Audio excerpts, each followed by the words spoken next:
Qu'est-ce que le schéma narratif? Si vous êtes en sixième et que vous étudiez le conte, vous savez ces vieilles histoires où il y a des châteaux, des sorcières ou des princesses, et même des grenouilles qui se métamorphosent, eh bien il y a fort à parier que l'on vous inflige le schéma narratif. Selon ce schéma, dans les contes que vous lisez, il y a 5 grandes parties. La première est ce qu'on pourrait appeler le début. Mais ce serait trop simple pour des sixièmes, alors on l'a appelé la situation initiale.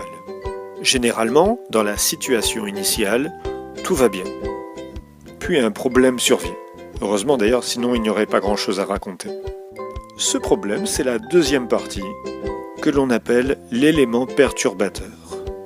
Le héros est souvent amené à quitter sa maison, à parcourir le monde et à affronter toutes sortes de dangers.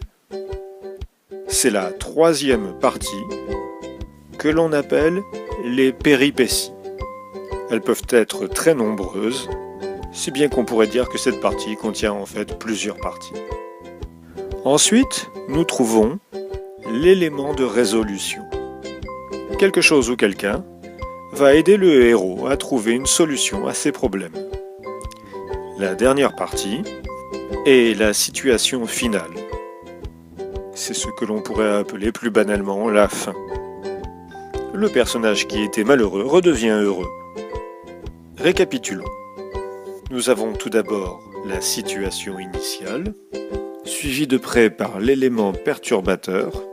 Surviennent de nombreuses péripéties, puis l'élément de résolution qui nous amène à la situation finale. Voilà ce qu'on entend par schéma narratif.